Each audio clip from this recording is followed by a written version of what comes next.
ఇంతకుముందే ఎన్నికల కమిషన్ ఇక్కడ చీఫ్ ఎలక్టరల్ ఆఫీసర్ ప్రకటించిన ప్రకారం 75%. ఇంకా రాష్ట్ర వ్యాప్తంగా చాలా పోలింగ్ బూతుల దగ్గర ఇంకా లాంగ్ క్యూలు ఉన్నాయని వార్తలు వస్తున్నాయి. 2019లో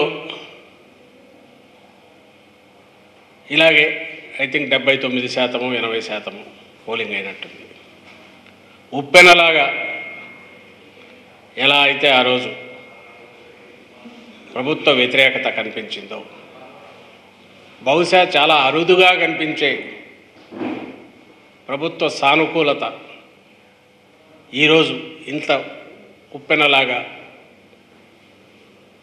క్యూ కట్టిన ఓటర్ల దీంట్లో కానీ, ఓటింగ్ సరళిలో కానీ, ఇంత భారీ పోలింగ్లో కానీ కనిపిస్తోందని స్పష్టంగా అర్థమవుతోంది. ఇది చాలా అరుదుగా ఉండే అంశం. మొత్తం మీద ఏదైనా సరే బ్యాలెట్ బాక్సుల్లో ఈవీఎంలో నిక్షిప్తమైంది. దాని గురించి ఎక్కువ లోతుకు పోవాల్సిన అవసరం లేదు. ఎవరి అంచనాలు వాళ్ళు వేసుకోవచ్చు. కానీ ఒకటైతే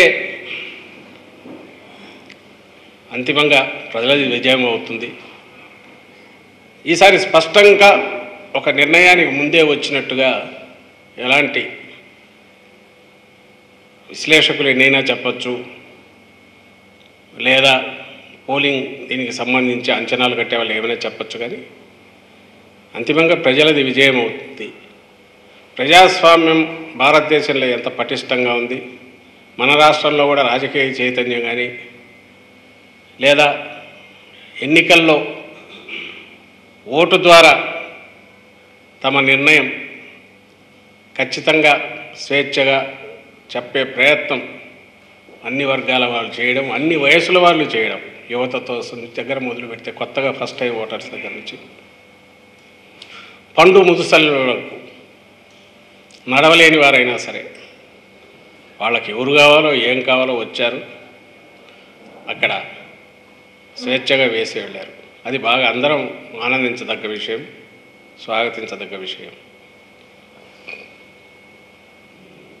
పోతే ప్రజల కోసం నిలబడిన వాళ్ళ కోసం ఎలా ప్రజలు కూడా నిలబడతారనేది ఒక పక్క కనపడుతుంటే, మరో పక్క దారుణమైన విషయం ఏమంటే, ఇప్పటికే ప్రచారం దగ్గర నుంచే నిస్పృహలో కొట్టుకుపోతున్న తెలుగుదేశం పార్టీ పోలింగ్ రోజు వచ్చేసరికి దాని డెస్పరేషన్, ఆ నిస్పృహ, ఆ నైరాశ్యం ఎంత పరాకాష్ఠకు పోయినాయో, ఏ రకంగా తట్టుకోలేక రెచ్చిపోయాయో టీడీపీ కార్యకర్తలు అనబడే గూండాలు కానీ, లేదా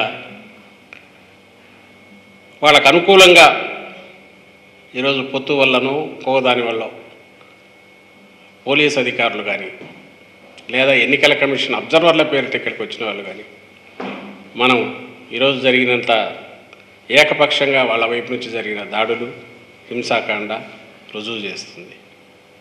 ఆ డెస్పరేషన్ కనిపిస్తుంది అందులో.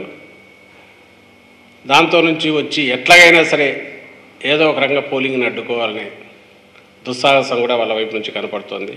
దురదృష్టకరం ఏమంటే, ఇక్కడికి వచ్చిన అబ్జర్వర్ల పేరిట ముఖ్యంగా మాచర్ల పల్నాడు జిల్లా మీద అయితే ఆల్మోస్ట్ ఒక ఇనుప